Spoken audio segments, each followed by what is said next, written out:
Hello viewers, today we'll be reading this book called What If? A serious scientific answers to absurd hypothetical questions. Global windstorm.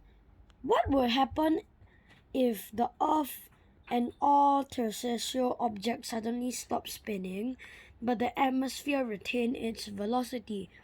Andrew Brown. Nearly everyone would die. Then things will get interesting. At the equator, the Earth is now currently moving at 470 kilometers per second, a little over 1,000 miles per hour, relative to its axis.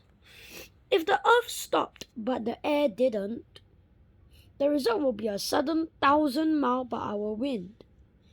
The wind will be highest at the equator, but everyone and everything living between 42 degrees north and 42 degrees south, which includes about 85% of the whole world population, will suddenly experience supersonic winds. The highest winds will only last for a few minutes near the surface. Friction with the ground would slow them down.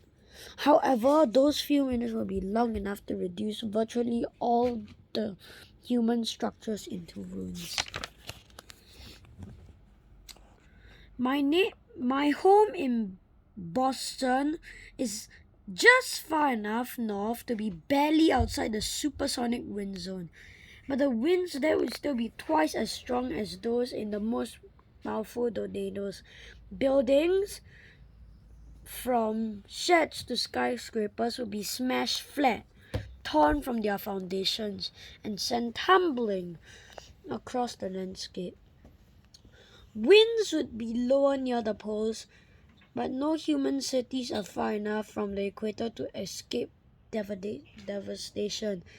Longyearbyen, on an island on Svalbard in Norway, the highest altitude city on the planet, will be devastated by winds those equal to the planet's strongest tropical cyclones. If you're gonna wait it out, one of the best places to do it might be in Helsinki, Finland. While the high latitude above 64 latitude north wouldn't be enough to keep it from being scorched clean by the winds, while the Bitlock below Helsinki contains a sophisticated network of tunnels along with a suburban shopping mall, hockey rink, swimming complex, and more. No buildings would be safe. Even structures strong enough to survive winds would be in trouble. As the comedian Ron White said about hurricanes, it's not that the wind is blowing, it's what the wind is blowing. Say you're in a massive bunker made out of some sort of material that can withstand 1,000 mile per hour winds. That's good, and you'll be fine if you're the only one with a bunker. Unfortunately, you will most probably have neighbors, and the neighbors upwind of you had a less well-anchored bunker. Your bunker will have to withstand 1,000 mile per hour impact by their bunker. The human race wouldn't go extinct. In general, very few people will survive. The flying debris would puzzleize everything that wasn't nuclear hardened. However, a lot of people below the surface of the ground would be just fine. If you're in a deep basement, or better yet, a subway tunnel, when it happened, you'll stand a good chance of surviving. There will also be some other lucky survivors. The dozens of scientists and staff at the Armenian Scott Research Station at the South Pole would be safe from the winds. For them, the first sign of trouble would be that the outside world has suddenly gone silent. The mysterious silence would probably distract them for a while, but eventually someone would notice something even stranger. The air. As the surface winds died down, things will get weirder.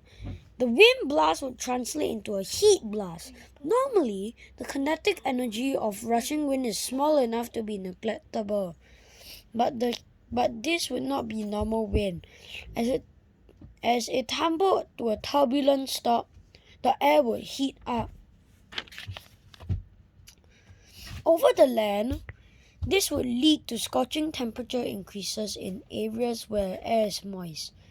Global thunderstorms. At the same time, winds sweeping from over the oceans would churn up the atmosphere and the surface layer of water. For a while, oceans would have to keep up surface at all. It would be impossible to tell where the spray ended and the sea had begun. Oceans are cold.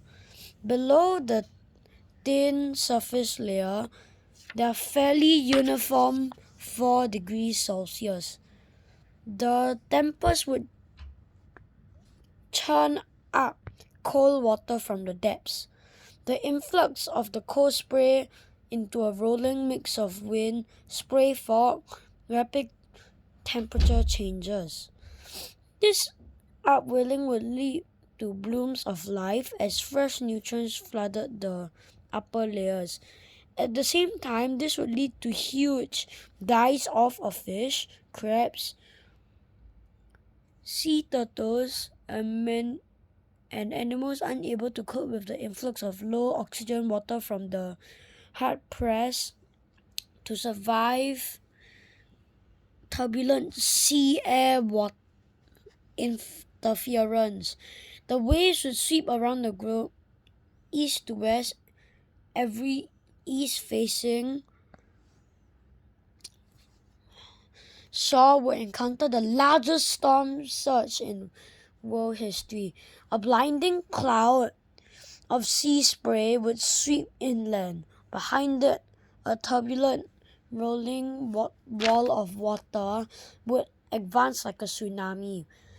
In some places, the wind would reach many miles inland. The windstorms would inject a huge amount of dust and debris into the atmosphere. At the same time, a dense blanket of fog would form over cold ocean surfaces. Normally, this would cause global temperatures to plummet, and they would. Well, at least on one side of the Earth. If the Earth had stopped spinning, the normal cycle of day and night would end. The sun wouldn't completely stop moving across the sky, but instead of rising and setting once a day, it would rise and set once a year. Day and night would be each 6 months long, even at the equator. On the day side, the surface would bake under the constant daylight, but on the night side, the temperatures would plummet. Conversation on the day side would lead to massive storms in area directly beneath the sun.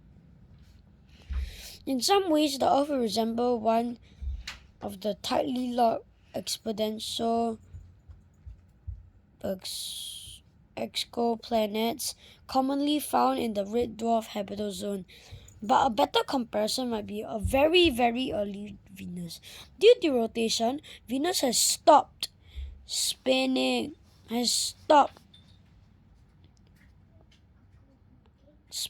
like Earth. It keeps the same face pointed towards the sun for months at a time. However, the thick atmosphere circulates quite quickly, which results in the day and night having the same temperature.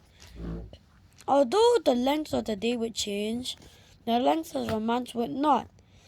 The moon has not stopped rotating around the Earth. Without Earth's rotation feeding it tidal energy, the moon would stop drifting away from us as it is currently, and it would start slowly drifting back towards us. In fact, the moon, our faithful companion, will act to undo the damage Andrew's scenario caused. Right now, the Earth spins much faster than the moon, and and a tide slowed down the Earth's rotation while pushing the moon away from us. If we had stopped rotating, the moon would stop drifting away from us. Instead of slowing us down, its tides would accelerate our spin. Quietly and gently, the moon's gravity would tug on our planet, and the Earth would start spinning again. Thank you. Next time, we will be talking about what will happen if we tried to hit a baseball pitched at 90% of the speed of light. Thank you.